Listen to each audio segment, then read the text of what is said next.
बिहार में जिस चीज का इंतजार था वो चीज का इंतजार पूरा हुआ। यानी कि लंबे समय से इंतजार था।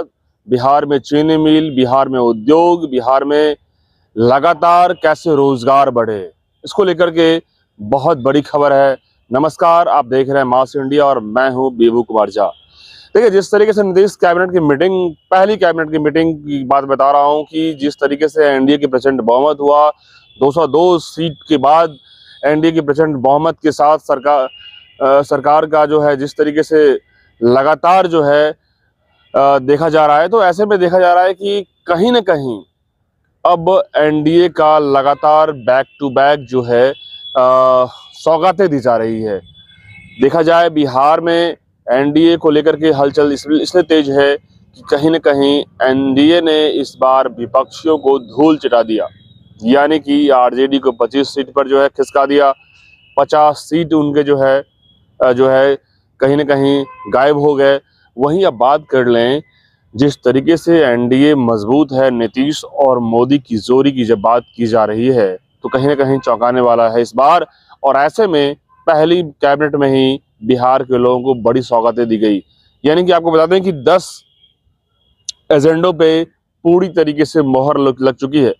ऐसे में जो सीएम के जो चीफ सेक्रेटरी हैं प्रत्यय अमृत, उन्होंने घोषणा किया है और प्रत्यय अमृत के जरिए ही इन सारी घोषणाओं की मंजूरी मिल ली है। ऐसे में बता दें कि जिस तरीके से इन योजनाओं की हम बात करने जा रहे हैं कि उद्योग कैसे बढ़े बिहार में, उसको लेकर लगातार चर्चाएं था कि बिहार में अब उद्योग की बारी है, बिहार में अब कल कारखाने की बारी है। चीनी मिल जो बंद पड़े हैं, 9 ऐसे चीनी मिल जो बंद पड़े हैं उसको चलाने की बात कही जा रही है।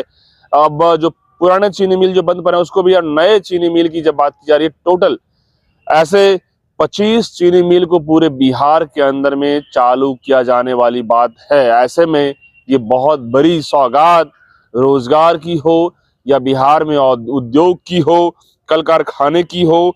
और सबसे बड़ी बात बता दें कि बिहार में ग्लोबल वर्क प्लेस बनाने का प्लान किया जा रहा है। यानी कि आपको धीरे धीरे 10 एजेंडों से रूबरू करवाते हैं। 25 चीनी मिल की मोहर लग चुकी है, 9 चीनी मिल जो बंद पड़ी है, और उसके बाद 11 नए टाउनशिप को विकसित किया जाएगा। यानी कि मुख्य सचिव प्रत्यय अमृत ने साफ तौर पे घोषणा कर दिया कि 11 नए टाउनशिप, अब समझ लीजिए, 9 प्रमंडलीय मुख्यालय की घोषणाएं की गई है। इसमें सीतामढ़ी, सोनपुर भी शामिल हैं। और सबसे बड़ी खबर मैं बता दूं, और सबसे खास बातें कि बिहार को पूर्वी भारत का नया टेक हब, यानी कि आर्टिफिशियल इंटेलिजेंस एआई के जरिए नया टेक हब बनाने के लिए जो है विकसित बिहार की ओर अग्रसर करने की बात कही जा रही है। नए डिफेंस कॉरिडोर जो बनेंगे, सेमीकंडक्टर मैन्युफैक्चरिंग पार्क बनाने की बात कही जा रही है, ग्लोबल कैपेबिलिटी सेंटर्स बनाने की बात कही जा रही है, मेगा टेक सिटी बनाने की बात कही जा रही है। उसके बाद फिटनेस सिटी की स्थापना की जाने वाली बात है। यानी कि तमाम तरह की और राष्ट्र अंतरराष्ट्रीय स्तर के विशेषज्ञों के परामर्श भी ले जा रहे हैं इसमें। यानी कि बड़े बड़े धुरंधर एक्सपर्ट्स की शामिल परामर्श की एडवाइस की शामिल किए जा रहे हैं। यानी कि अब जो है नए बिहार, विकसित बिहार की ओर अब एनडीए सरकार की जो है घोषणाएं पर घोषणाएं लगातार चल रही है। पहले कैबिनेट मीटिंग में नीतीश कुमार ने एक नए तरीके से, नए जोश के साथ ने अपनी बातों को रखा। और आपको मैंने बताया कि बिहार को अब ग्लोबल वर्क प्लेस बनाने की बात कही जा रही है। आर्टिफिशियल इंटेलिजेंस के क्षेत्र में जो है बिहार सबसे अग्रणी राज्य बनकर रहेगा, स्थापित होगा। और ऐसे में इसकी स्वीकृति दे दी गई है और इसके तहत प्रतिभावान व्यक्तियों को और कंपनियों की सहायता भी ली जाएगी। यानी कि तमाम ऐसे एडवाइजर, वर्ल्ड वाइड एडवाइजर होंगे जो इसमें सलाह देंगे इस पे मसले पर में। और ऐसे में बिहार में चुनाव होने के क्रम में एनडीए की सरकार ने घोषणा किया था कि 1 करोड़ लोगों को रोजगार देंगे। यानी कि पिछले 2020 से 25 में 50 लाख रोजगार कहने की बात कही जा रही है कि हमने दिया है। और अब जो ये 5 साल 25 से 30 में 1 करोड़ रोजगार की बात कही जा रही है। ऐसे में अब ये नई घोषणाएं 10 एजेंडे पे जो नीतीश का जो कैबिनेट का जो मुहर लगा है, इस पर में बिहार के लोग, 14 करोड़ लोग अब क्या कुछ प्रतिक्रियाएं दे देते हैं ऐसी सौगात पर में, और कितना असरदार होगा और उस पर में विपक्षी इस पर क्या सोच रहे हैं, इस पर में लगातार जो है नए अपडेट्स भी देंगे। लेकिन फिलहाल जो नीतीश कैबिनेट की मीटिंग का जो जोरदार तरीके से बिहार के लोगों को स्वागत मिला है, कहीं ना कहीं खास है।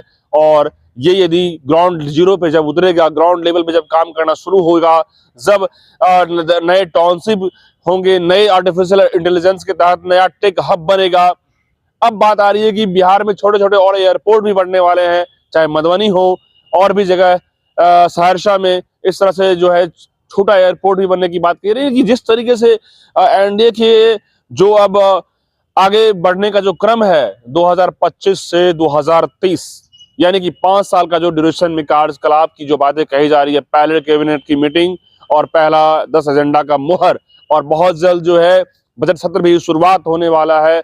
उससे पहले जो भी सत्र होगा, 5 दिनों का सत्र होगा, तो लगभग नीतीश अपने वही अंदाज में दिख रहे हैं जिस अंदाज में बिहार में कहते हैं कि हमने जो काम किया है, रोड बिजली पे जो हमने काम किया हो, चाहे वो अब लॉ एंड ऑर्डर की जब बात आती है, सम्राट चौधरी ने जो कमान संभाला है, अब देखने वाली बात है कि लॉ एंड ऑर्डर पे कितना कंट्रोलिंग होगा।